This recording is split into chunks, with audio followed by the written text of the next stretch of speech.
آقا کریم نے ارشاد فرمایا من ترکل جمعۃ ثلاثا جمعین متوالیات فقط نبذ الاسلام وراء ظہرہ، جس نے بغیر کسی عذر کے 3 جمعے چھوڑ دیے اس نے اسلام کو اپنی پشت کے پیچھے ڈالا، اس نے پرواہ ہی نہیں کیا اسلام۔ اور ایک حدیث کے لفظ ہیں من ترک ثلاث جمعات من غیر عذر کتب من المنافقین، جس نے بغیر کسی عذر کے 3 جمعے چھوڑ دیے اس کا نام منافقوں کی فہرست میں لکھ دیا جاتا ہے۔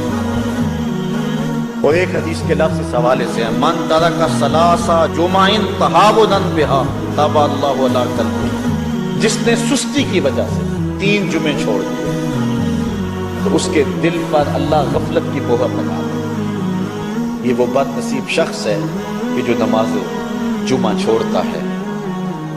حضرت ابن حجر نے الزواجر کے اندر ایک روایت لکھی ہے، وہ فرماتے ہیں جو شخص نماز ترک کرتا ہے اس کو بہت ساری رسوائی ہے۔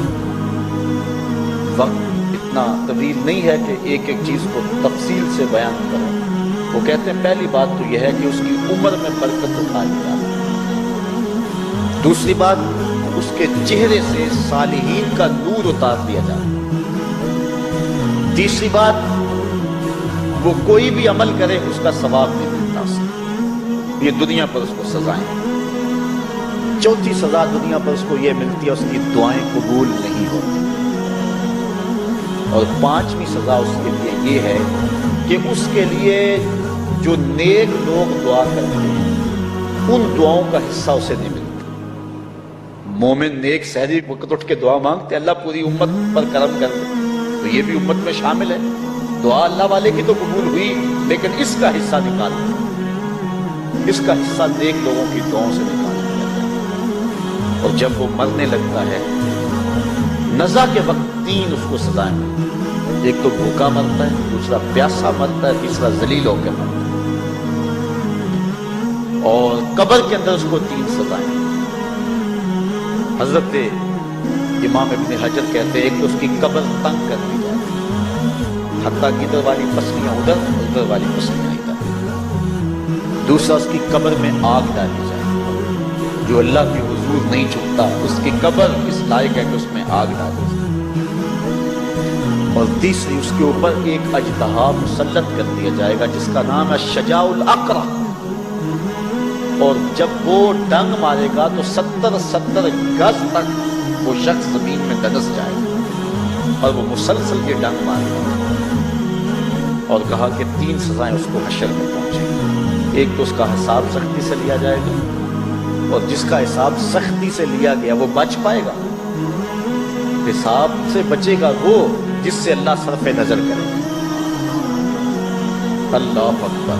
ایک تو اس کا حساب سختی سے لیا جائے گا، دوسرا اللہ تعالیٰ جل شانہ اپنے قہر و غضب کا اس پہ اظہار کرے گا، اور تیسری اس کو سزا یہ دی جائے گی کہ اس کو جہنم میں ڈال دیا جائے گا۔ ام عمارہ غزوہ احد کی نامور مجاہدہ ہیں کہ جب بھگدڑ مچی اور کچھ تو خون ہونے لگا اور عجیب کیفیت بن گئی، تو اس وقت حضرت ام عمارہ خاتون ہے جو اس جنگ میں ساتھ آئی تھی، کس کام کے لیے آئی تھی کہ کوئی زخمیوں کی مرہم پٹی کروں، لیکن جب دیکھا کہ حضور تنہا ہیں اور تیروں کی برسات ہو رہی ہے، ام عمارہ تلوار لے کے میدان میں آ گئی، اور حضور نبی رحمت نے فرمایا کہ میں جدھر دیکھتا تھا مجھے ام عمارہ ہی نظر آتی تھی، اگر ادھر سے حملہ ہوتا آگے ام عمارہ کھڑی ہوتی، اگر ادھر سے حملہ ہوتا تو ام عمارہ کھڑی ہوتی۔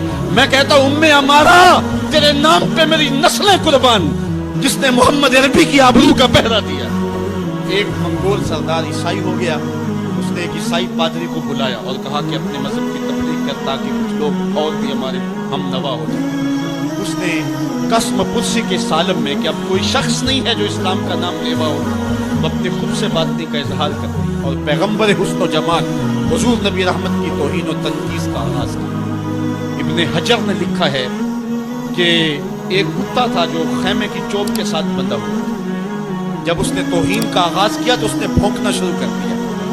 لوگوں نے کہا کہ یہ کتا تیری اس توہین کی وجہ سے بھونک رہا ہے۔ اس نے کہا نہیں ایسی کوئی بات نہیں، یہ کتا نسلی کتا ہے۔ واقعی وہ نسلی تھا۔ اور میرا ہاتھ کا اشارہ پا کے غیرت میں آ گیا ہے، کوئی ایسی بات نہیں، اس نے پھر توہین کا آغاز کر دیا۔ ابن حجر نے لکھا ہے کہ اس کتے نے زنجیر تڑوا کر کے اس پادری کے گلے میں جا کے دانت کاٹ دیے اور چھوڑا تب جب اس کو واصل جہنم کر دیا۔ اس منظر کو دیکھ کے 70,000 اس فوج کے سپاہی اسلام کے دامن میں آ گئے۔